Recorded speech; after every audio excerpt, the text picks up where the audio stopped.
കോടികളുടെ സാമ്പത്തിക തട്ടിപ്പ് നടത്തി വിദേശത്തേക്ക് മുങ്ങിയ വിവാദ വജ്ര വ്യാപാരി നീരവ് മോദി, മധ്യരാജാവ് വിജയ് മല്യ എന്നിവരെ കൈമാറാനുള്ള നടപടി വേഗത്തിലാക്കാൻ ഭാരതം ബ്രിട്ടനോട് ആവശ്യപ്പെട്ടു. G20 ഉച്ചകോടിക്കെത്തിയ ബ്രിട്ടീഷ് പ്രധാനമന്ത്രി കെയർ സ്റ്റാർമറോട് ആദ്യ കൂടിക്കാഴ്ചയ്ക്കിടെ പ്രധാനമന്ത്രി നരേന്ദ്രമോദിയാണ് ആവശ്യമുന്നയിച്ച് സമ്മർദ്ദം ശക്തമാക്കിയത്. 9,000 കോടി വായ്പയെടുത്തു മുങ്ങിയ മല്യ 2016 മുതൽ ബ്രിട്ടനിലാണ്. ഇയാളെ ഭാരതത്തിന് വിട്ടു നൽകാൻ UK കോടതികൾ ഉത്തരവിട്ടിരുന്നതുമാണ്.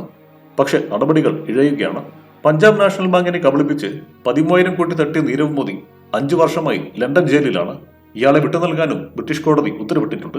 പ്രവാസി ഭാരതീയരുടെ ആവശ്യങ്ങൾ നിറവേറ്റാൻ ബെൽഫാസ്റ്റിലും മാഞ്ചസ്റ്ററിലും പുതുതായി കോൺസുലേറ്റുകൾ തുറക്കുമെന്നും ചർച്ചകൾക്ക് ശേഷം പ്രധാനമന്ത്രി മോദി അറിയിച്ചു.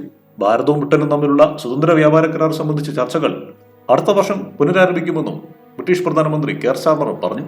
ബാങ്കുകളിൽ നിന്ന് വൻതുക വായ്പയെടുത്ത ശേഷം മനഃപൂർവ്വം തിരിച്ചടയ്ക്കാതെ വിദേശത്തേക്ക് മുങ്ങിയ വിവാദ വ്യവസായി വിജയ് മല്യ, വജ്ര വ്യാപാരി നീരവ് മോദി എന്നിവരുടേതടക്കം 16,400 കോടി രൂപയുടെ ആസ്തികൾ അന്വേഷണ ഏജൻസിയായ എൻഫോഴ്സ്മെന്റ് ഡയറക്ടറേറ്റ് കഴിഞ്ഞിടെ ബാങ്കുകൾക്ക് കൈമാറിയിരുന്നു. പണം തിരിമറി തടയൽ നിയമപ്രകാരം കണ്ടുകെട്ടിയ സ്വത്തുക്കളാണ് ഇവ. വിജയ് മല്യയുടെ 14,131 കോടി രൂപ മതിക്കുന്ന ആസ്തികളാണ് SBI നയിക്കുന്ന ബാങ്കുകളുടെ കൺസോർഷ്യത്തിന് കൈമാറിയത്.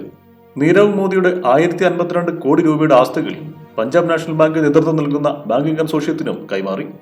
നാഷണൽ സ്പോട്ട് എക്സ്ചേഞ്ച് ലിമിറ്റഡുമായി ബന്ധപ്പെട്ട കേസിൽ സുപ്രീം കോടതി നിയോഗിച്ച സമിതിക്കാണ് 1,220 കോടി രൂപയുടെ ആസ്തികൾ ED കൈമാറിയത്. ഈ തട്ടിപ്പിൽ വഞ്ചിതരായത് 8,433 പൊതു നിക്ഷേപകരായിരുന്നു. വായ്പയെടുത്ത ശേഷം തിരിച്ചടയ്ക്കാതെ മുങ്ങിയതിന് മല്യയെയും മോദിയെയും കോടതി സാമ്പത്തിക പിടികിട്ടാപ്പള്ളികളായി പ്രഖ്യാപിച്ചിരുന്നു. News desk, one nation media.